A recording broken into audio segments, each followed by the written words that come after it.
Hello and welcome back. We got another video today. I think you guys will like it. You've often seen those videos where people compare two trucks, but they're not generally the same setup, same year, what would be equivalent of buying back then. And so I think we're going to do it with the two that I have, the old body style and the 7.3 and the Cummins, and just kind of walk around, go over them and see what would be a better choice depending on what you're doing with it. So. Alright, so here are the two trucks. I'm going to go over the 7.3 first, just give you some details, what I like about it, what I don't like about it. To start, as you can see, they both have custom front bumpers that are pretty heavy duty. I made both of them. I don't know, I don't want to run into something and wreck the whole front of my truck, so I'd rather have it protected. On this one, it's two-tone white and gray, as you can see. Flatbed. I put this flatbed on there as well. Crank windows, no power locks, four-wheel drive. Pretty much a bare bones truck, automatic.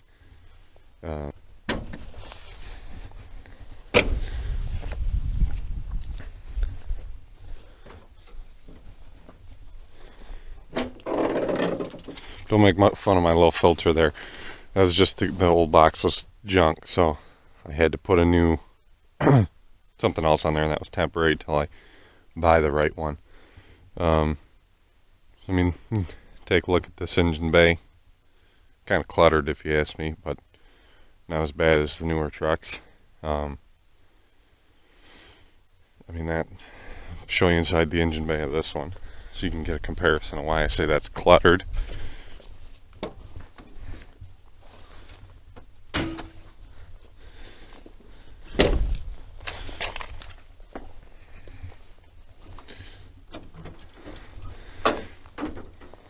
So, this one, everything's like right there, the whole motor. So, in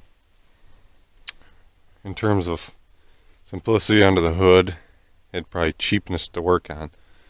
The Dodge, the Cummins takes wins that one, because go to buy injectors, there's only 6 of them, as opposed to 8. It's easier to work on. Everything's right up on the top. This one, to get to your injectors, you gotta come down in here, pull your valve covers. And ride quality, they're about the same. This one rides a lot better after I put the flatbed in the bumper, add a little more weight to it. I don't know, they're about the same. They're both old trucks. They're not by any means smooth. This one actually does have better steering than this one. Part of that might be the tires that are on it are, these are 9 wides, and these are 10.5, I think. So that might be part of it, and these are stanced out, pretty decent. So, I don't know. They're about the same. How about comfort in the cab? This has got a bench seat, which if you've ever ridden on a bench seat, they are awesome. One of the most comfortable things to ride in. This one got a pretty heavy duty rear bumper too.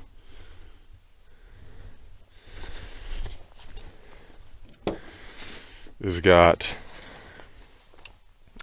just bucket seats.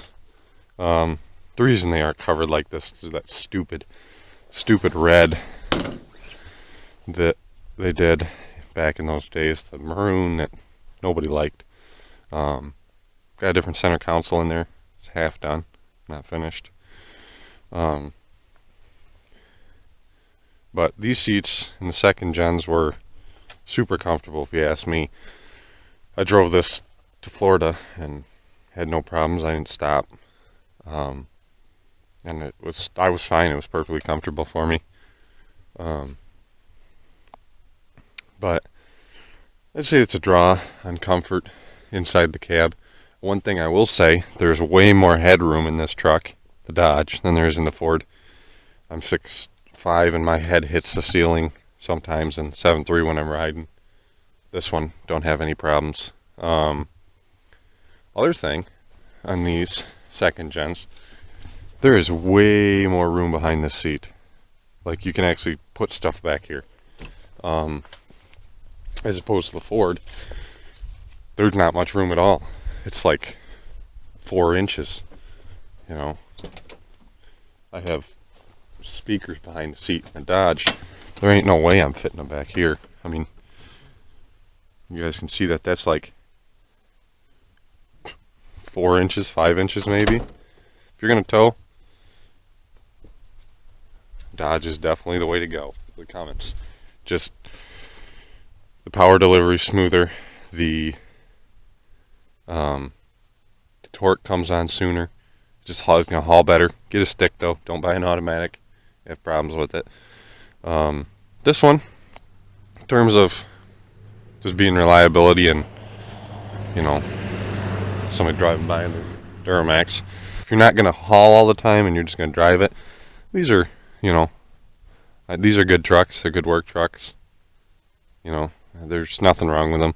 I just prefer this if you're gonna tow a lot. Other thing that's nice, you know, over this one, if you're gonna turn the power up, it's got an intercooler in here, right down in here.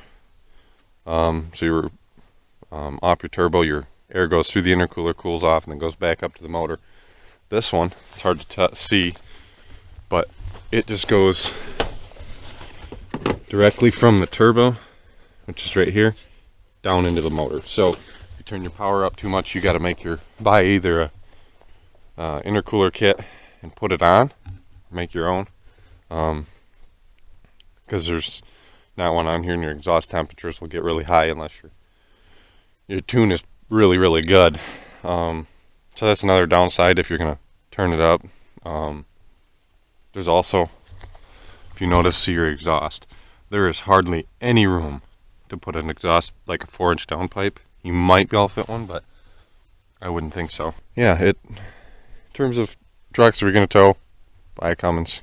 With a stick, you're gonna love it. It'll haul like a dream. The other thing that I don't like about the Ford, right here, to put it in 4-wheel drive, you got to get out and lock your hubs.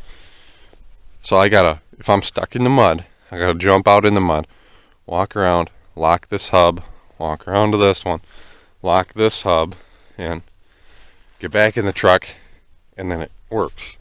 This one, it's all on the fly. I can do it all right inside the cab. You just pull it into, I've changed mine a little bit. I don't have a vacuum actuator anymore. That's been removed. So now I got this cable lock. You just pull this you push the button, pull the cable, pull your stick into 4-wheel drive, and you're good to go.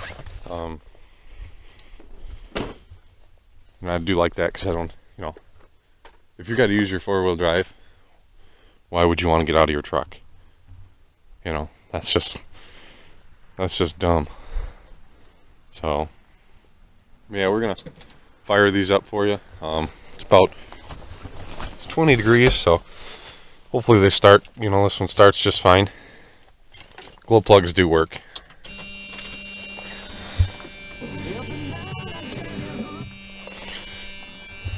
It's got someone added an aftermarket trans temp light. I'm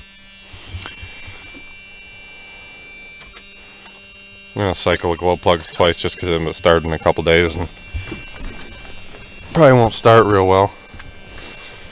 Got that annoying buzzer. As you can see, 169,000 on this. Oh, it does this every once in a while.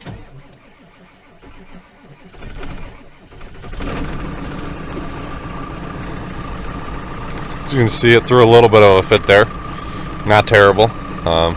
Now it's running a little rough, but like I said, it hasn't been started in 3 days, I think. And it's been 20s during the day, and then down in the the teens and at night, so it's a little smoky. Probably could use, the injectors probably could be rebuilt. It smokes a little bit, not terrible, It probably could use injectors just because it's sat for. When I bought this truck, it had as much miles on it does now. I haven't driven it much, just kind of got it done. Needed a lot of work. And it's been sitting for 6 years. So I had to, probably the injector O-rings are probably shot. So I'm kind of driving it, making sure everything else is good. And then it's going to get injectors when we're going to build this thing. But it, runs pretty good, as you can see.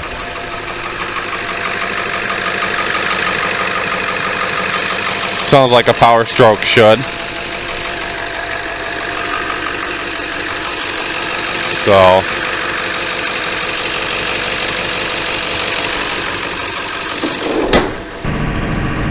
alright, so we're driving it now. As you can tell, this truck's really noisy inside the cab. Part of that is it is cold. The motor's not quite warmed up. I let it run for a few minutes. So we're gonna just take it easy, start, let it warm up. It'll start to quiet in, get sound a little better, because it's a Ford. They're really noisy when they're cold. Alright, so we're gonna do a 0 to 60 run right now, so.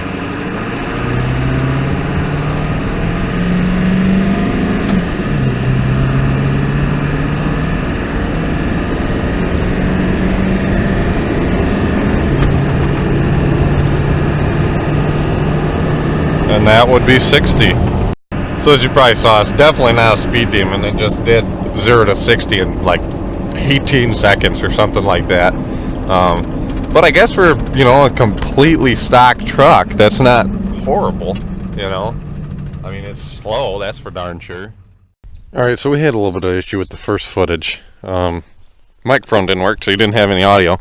So I'm going to do this again. So this truck's already been driven, so it's already warmed up. Unfortunately, you don't get to see the cold start.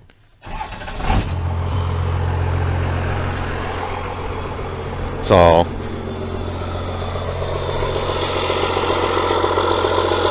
for sure sounds like a Cummins, that's for sure. So, alright, we'll take this for a drive and I'll reshoot all that footage I just shot. So as you can see, it's tinted, so it actually nice and dark in here, you can barely see the gauges.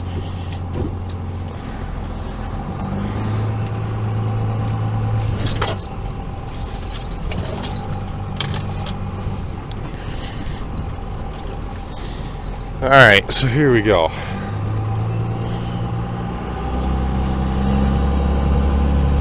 I don't know if the sound actually will pick this up, but it is actually quite a bit quieter in here. This does have 5-inch exhaust, so you're going to get that drone and the turbo sound, but it actually, you don't hear everything as much as you do in the Ford. This one's definitely quieter. Alright, here we go with the 0 to 60 run. Nope.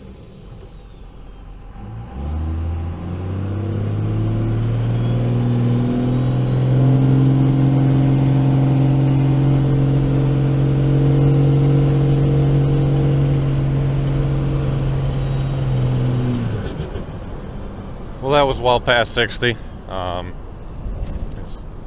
It's not working out for me. This is why the manual trans is going in this, because this cannot handle 500 horse. And this is a legitimate 500 horse. I'm not just throwing a number out. Alright, so final thoughts. If you're going to tow consistently, like all the time, and lots of weight, get a Dodge. If you're just going to drive the truck and might tow a little bit and don't really care about power level, you can get a 7.3.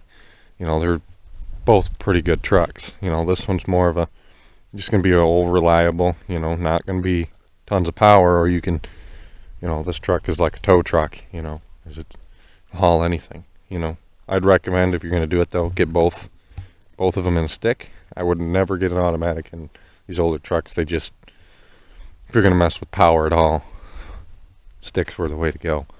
So, but thanks for watching, and catch you in the next video.